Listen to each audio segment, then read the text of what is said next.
Hello everyone and welcome back to OnLocation. Today I'm on location here at Nolin Wetland Reserve. It's one of the newest properties that's been constructed here with restored wetlands and boardwalk here at the Beaver Creek Wetlands. And I'm really excited to share it with you today. It's pretty new, relatively new park property, and it's got lots of diverse wildlife and flora and fauna, of course. But today it's January here in Ohio, and that means it's going to be probably just mostly birds is what I'm going to be focusing on today. But luckily this is a great place for wildlife photography. So let's go ahead and get started here.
So I finished up my first loop here on the Tower Wetland loop here at Nolin, and it's a pretty small loop at least, but it takes you out to this fork in the road, so I can either go back to the parking lot, which obviously I don't want to yet, and then I'm going to go out here to the left, and that takes you further along a dirt path and takes you along the Beaver Creek itself. So it's a very cool place. So far it's pretty quiet though today. The most activity I've seen was a couple of cardinals. I've seen a couple flickers kind of skulking against the ground there. And I think the highlight really was a gray catbird.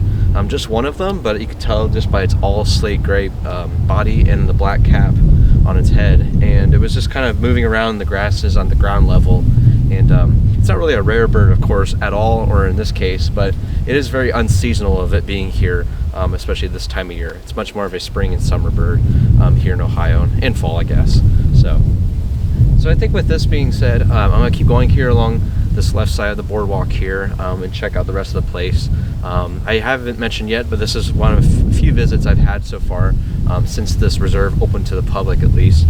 And a little bit more of a history about it is the name Dave Nolin. He's a big part, he's a founder of the Beaver Creek Wetlands Association, and he's a big reason why this place was dedicated to him for his just role in conservation in the local Dayton area with Five Rivers Metro Parks where he worked at, and as well as Huffman Prairie, which he has conserved for many, many years.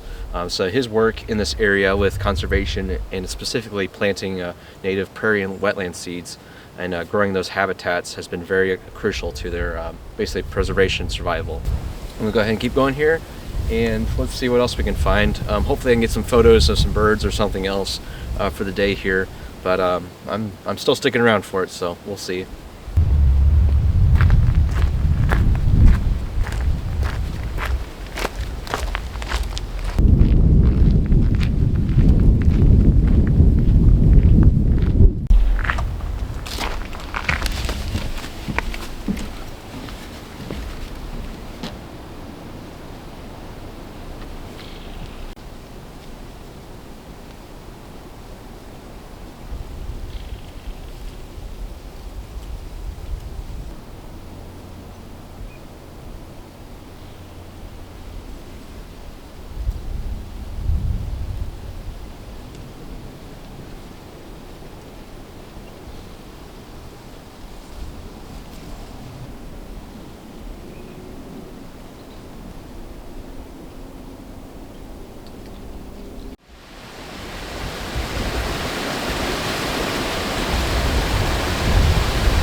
beyond this point here, where the boardwalk ends, actually enters Dane Mutter Prairie, which I made a video several years ago. It's pretty old by now, but I've since hiked it quite a bit since then, of course, and walked it. And I even noticed during the summer it gets amazing displays of black-eyed Susan, spiderwort. I even seen one little plant of royal catchfly, which is a pretty rare prairie species that you don't see too often. That was my first time ever seeing it here at Dane Mutter.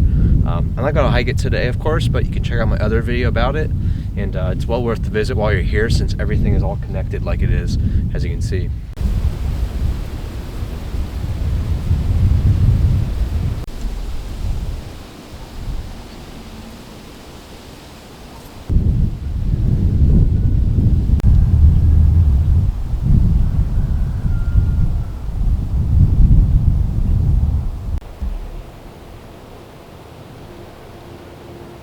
Alright, so I reached the end here of Nolin Wetland Reserve, and I'm probably going to just go circle back. I'm going to leave this video open-ended though, just in case I see some bird species. I did see a red-tailed hawk kind of take off fairly eye level, but I think I just accidentally got too close to him and he flew away. But I had a very distinct marking with the tail shape in the wingspan of it. So other than that, not too much else. I heard some belted kingfishers along the Beaver Creek as well. Which is pretty cool, just for given how small the creek is along this kind of narrow mouth of it right here. And yeah, I think 15 species or so right now for the day, which is pretty good. So, but no photos, unfortunately. So it's pretty uneventful. I feel like these videos should be more glamorous, of course, whenever I go out and share these locations. But sometimes it just happens where we get empty-handed. And I'm still, glad I can share the video with you, and hope you get out here and make your own experiences as well. Alright everyone, so thanks so much for watching. It actually turned out quite well in my favor at the very end of the trail in the boardwalk here. Got quite a flurry of activity, just both birds calling and everything. And I got a couple images actually of American goldfinch, and looks like either a downy or a hairy woodpecker. I haven't quite distinguished the two yet, just based off looking at the camera images right now. But it was like low in the sedges and grasses and seemed to be like pecking at stuff down there. And then some white-throated sparrows were scratching in the leaf litter there, and yeah, quite a bit going on there. And then I also had along my way back, before all this happened, an eastern towhee, which is a fairly unseasonable bird to also see this time of year, just like the gray catbird that I mentioned earlier. So yeah, all in all, a good visit. I'm going to include a couple of those images at the end of this video here, and I hope you can come out here sometime and enjoy it as much as I did today. So thank you so much for watching, everyone. This has been Dave Nolin Wetland Reserve, and until next time, make sure to get out here. Thank you.